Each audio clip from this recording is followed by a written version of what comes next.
வணக்கம். இன்று நாம் பார்க்க போகிறது பொள்ளாச்சியிலிருந்து ஒரு அரை மணி நேர பயணத்தில் அடையக்கூடிய ஆனைமலை மாசாணி அம்மன் கோவில் உருவான கதையை பற்றி.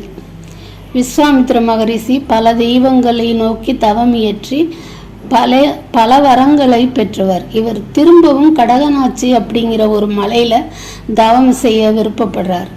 அந்த மலையில் ஒரு அரக்கி இருக்கிறத கேள்விப்பட்டு தன்னோடு தவத்துக்கு இடையூறு ஏற்படக்கூடாதுன்னு தசரத மகாராஜா கிட்ட போய் சொல்லி ராமரையும் லக்ஷ்மணனையும் தன்னோடு அனுப்ப சொல்லி கேட்கிறார்.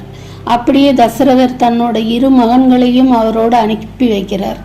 3 பேரும் மலையை அடைந்து விஸ்வாமித்திரர் தவத்தில் இருக்க ராமரும் லக்குவணனும் அரக்கியை சக்தியை தர சொல்லி பார்வதியை நினைத்து மண்ணால் ஒரு உருவத்தை செய்து பூஜை செய்கிறாங்க.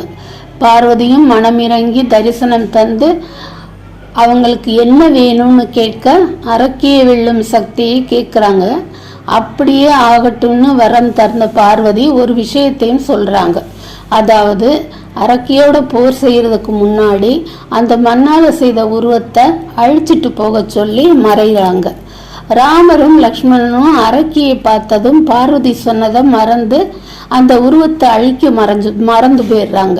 கடைசியில் அரக்கியை வதச்சிட்டு வந்து தாங்கள் செய்த தவற மறந்து அந்த உருவத்தை அழிக்க முனைகிறாங்க. அவங்க முன்னாடி காட்சி தந்த பார்வதி, என்னுடைய அம்சமா இதை மக்கள் வழிபடட்டும், அதை அழிக்க வேணான்னு சொல்லி மறைகிறாங்க. அப்படி உருவானது தான் மாசாணி அம்மன் கோயில்னு ஒரு கதை. இன்னொரு கதை என்னன்னு பார்த்தீங்கன்னா, ஆனைமலை நன்னூர்னு அழைக்கப்பட்ட அந்த ஊரில் ராஜாவோட மாந்தோப்பு ஒன்று ஊருக்குள்ளே இருக்கு. அந்த மாமரத்தில் இருந்து ஒரே ஒரு பழத்தை கூட யாரும் பறிக்கக்கூடாது. அப்படி யாராவது பறிச்சா அவங்களுக்கு மரண தண்டனை கண்டிப்பாக நிறைவேற்றப்படும் அப்படின்னு ராஜா சொல்லியிருக்கார். இது ஒரு பக்கம் இருக்க, அந்த ஊரில் கோசர் அப்படின்னு ஒருத்தர் இருக்கார். அவருக்கு ஒரு அழகான பொண்ணு, பேர் சயனி. அவளுக்கு மகிழன் அப்படிங்கிற ஒருத்தருக்கு கல்யாணம் பண்ணி வைக்கிறார் கோசர். 2 பேரும் ரொம்ப அந்யோன்யமாக வாழ்க்கை நடத்துகிறாங்க.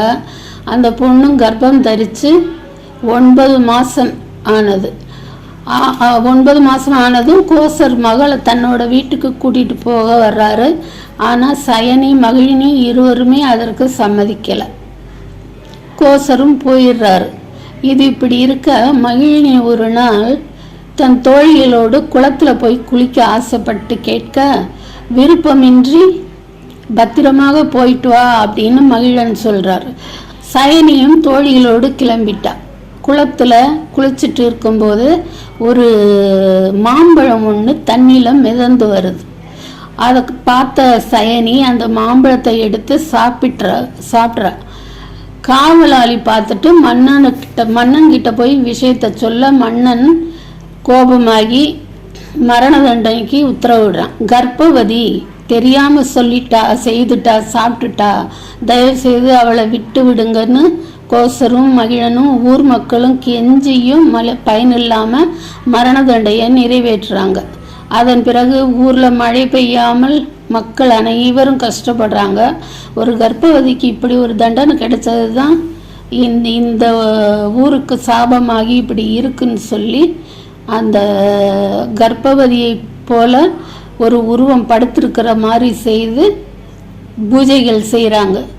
அடிக்கடி வழிபட ஆரம்பித்த பிறகு ஊரில் மழை பெய்து செழிப்பாகிறது. இப்படி உருவானது தான் மாசாணி அம்மன் கோவில் கதை. இந்த மாசாணி அம்மனை வழிபட பக்கத்துணையாக இருப்பா, ஆனால் தவறு செஞ்சால் கண்டிப்பாக தண்டிப்பா. மாசாணி அம்மன் கதை இதோட முடியுது. இதை விட பெரிய கதை ஒன்று மாசாணி அம்மன் கதை இருக்குது. அதை இன்னொரு நாள் பதிவில் பார்க்கலாம். இப்போதைக்கு வணக்கம்.